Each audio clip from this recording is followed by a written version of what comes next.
ओम त्र्यंबकम यजामहे सुगंधिम पुष्टिवर्धनम उर्वारुकमिव बंधनात् मृत्योर्मुक्षीयमामृताम। तो जय श्री शंकर, जय श्री महाकाल दोस्तों। और आज की यात्रा हमारी होने वाली है ओमकारेश्वर, महेश्वर और मांडव की। तो मैं आपको बताना चाहूँगा कि वैसे तो हमारा प्लान था उज्जैन का, महाकाल का, लेकिन हमारे मौसी जी की इच्छा थी कि हम लोग ओमकारेश्वर जाएं। तो हमारी यात्रा ओमकारेश्वर के लिए शुरू हुई। मौसी जी और हर्ष आ चुका था, तो फिर हमारा प्लान यही बना कि चलिए ठीक है ओमकारेश्वर चलते हैं, और अगर टाइम मिला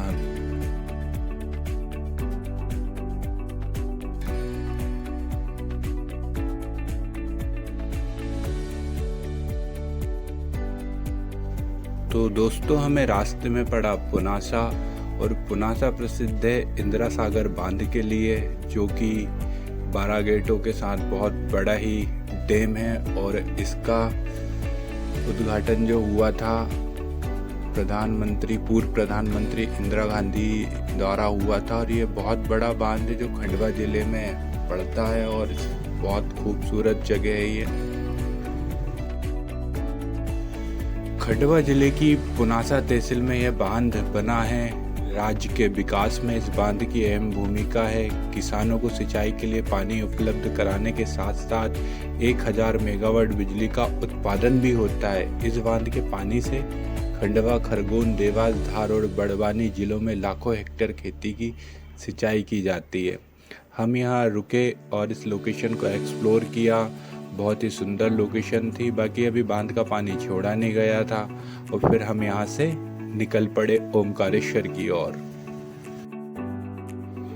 हर हर शंभू दोस्तों, हम ओमकारेश्वर की बाउंड्री में पहुँच चुके थे। और मैं आपको कुछ जानकारी बताना चाहूँगा कि शिव पुराण में ओमकारेश्वर ज्योतिर्लिंग को परमेश्वर लिंग के नाम से भी जाना जाता है। और ओमकारेश्वर ज्योतिर्लिंग को धार्मिक मान्यता है कि बाबा भोलेनाथ यहाँ रात्रि में शयन के लिए आते हैं, अर्थात सोने के लिए आते हैं। और पृथ्वी का ये एकमात्र ऐसा मंदिर है जहाँ शिव पार्वती रोज चौसर पासे खेलते हैं।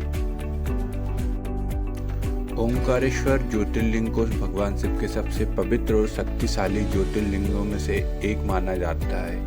ये ज्योतिर्लिंग शब्दों से बना है। वे ज्योति जिसका अर्थ है प्रकाश, और लिंग का अर्थ है भगवान से शिव का प्रतीकात्मक प्रतिनिधित्व है। और मैं आपको बता दूं, हमारे मध्य प्रदेश में, जी हाँ मैं मध्य प्रदेश से ही हूँ, हमारे मध्य प्रदेश में 12 ज्योतिर्लिंगों में से 2 ज्योतिर्लिंग है। एक तो बाबा महाकाल जो उज्जैन में बैठे हैं, और एक ओमकारेश्वर जो कि खंडवा जिले में है। तो हम सभी बहुत एक्साइटेड थे क्योंकि हम लोग ओमकारेश्वर पहुंच ही चुके थे। फिर हमें यहाँ समय बिताना था और नर्मदा घाट जाना था। तो हमें कैसे कैसे सभी प्रक्रिया को किया, कैसे कैसे हम लोगों ने घूमा, आप लोग देखते रहिए वीडियो आगे। और जय श्री महाकाल। आज संडे था, और संडे होने के कारण इंदौर के आसपास सभी लोग यहाँ घूमने आते हैं। तो बहुत मेहनत के बाद हमें पार्किंग मिली। पार्किंग में गाड़ी लगाने के बाद देखिए हम लोग घाट की तरफ जा रहे हैं। बहुत ही सुंदर दृश्य था घाट का। नाव चल रही थी, आगे आगे मेरे भाई हर्ष चल रहे थे पीछे पीछे में। और यहाँ भी एक डैम बना हुआ जो आपके सामने है, इसका भी पानी यहाँ छोड़ा जाता है। और कैमरा इसलिए हल रहा है क्योंकि मैं चल रहा हूँ, और कैमरा भी संभाल रखा है मैंने, इसलिए कैमरा हल रहा है। हम लोग घाट पर जा रहे हैं नहाने के लिए। हम नहाने के बाद यहाँ नर्मदा जी में पूजा अर्चना करेंगे। इसके बाद हम लोग जाएंगे सीधे मंदिर की ओर। ये मेरे मौसिया जी हैं जो कि चांदा मेटा छिंदवाड़ा से हैं, और हर्ष भाई हमारे रेड टी-शर्ट में दिख रहे हैं, और मौसी शायद हमारे साथ पीछे चल रही हैं। तो इन्हीं का प्लान था जिसका हिस्सा मैं बना ओमकारेश्वर, महेश्वर, मंडलेश्वर जाने के लिए। तो थैंक यू मौसिया जी एंड हर्ष। और ये खुद मैं हूँ, आप देख सकते हैं मैं भी इतना सुंदर हूँ कि भाई अच्छा लगूँ। तो मैंने भी अपनी तरफ कैमरा कर लिया था, और यही टीम है मेरी। हम 4 लोग थे जो कि मौसिया जी की कार से ओमकारेश्वर गए।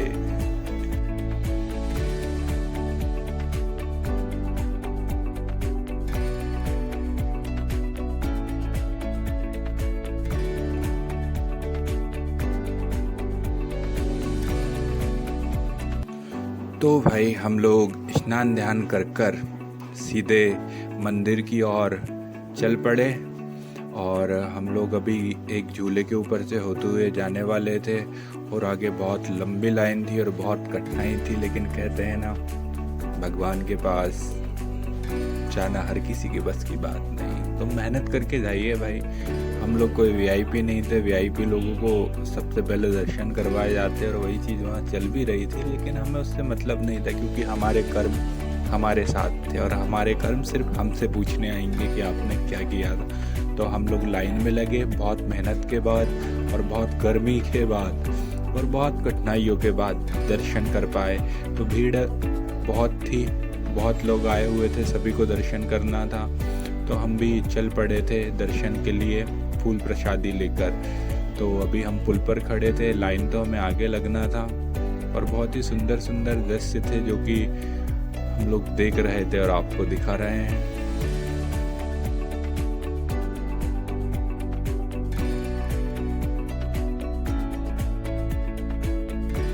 तो देखिए भाई कितनी लंबी लाइन थी भक्तों की, सभी को बड़ी उमंग के साथ और भोले का नाम लेते हुए जाना था।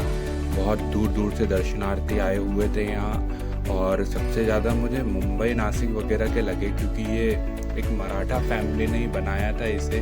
और इस घाट को भी अहिल्या घाट के नाम से जाना जाता है क्योंकि इस घाट को भी अहिल्या बाई ने बनाया था। तो हम आगे महेश्वर भी जाने वाले थे जहाँ मेन महल और अहिल्या बाई का इतिहास है। तो अभी तो आप मंदिर में दर्शन करिए इस भीड़ के साथ। तो मैं आपसे मिलता हूँ कुछ ही देर बाद।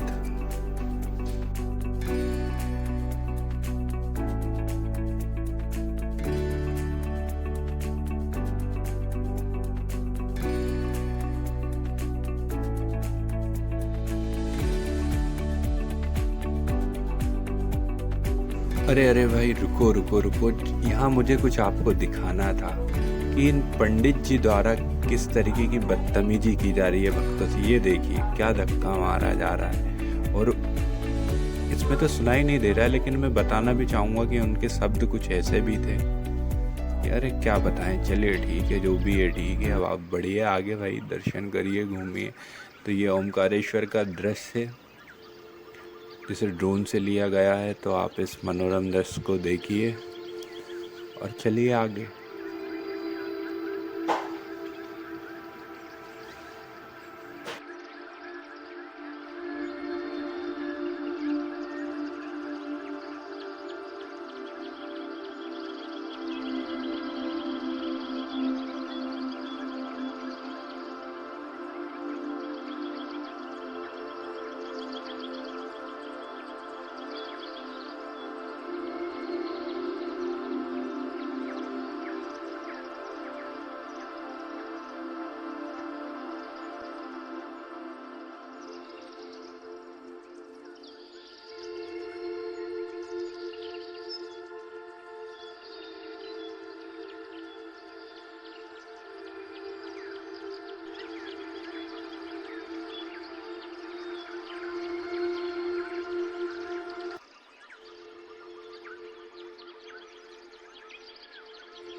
तो दोस्तों अगला डिसीजन हमारा ये रहा कि हम बिना रुके सीधे महेश्वर पहुंच चुके थे और फिर हमने सोचा कि चलिए क्यों ना रात में ही घाट पर जाया जाए।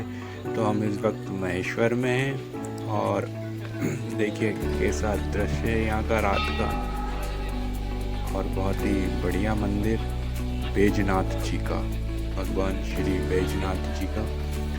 और सुबह तो हमने बाकी बहुत ठीक तरीके से एक्सप्लोर किया था, लेकिन रात में हम लोगों का मन था कि हम एक बार घूम के आए, तो हम लोग चल पड़े थे घूमने।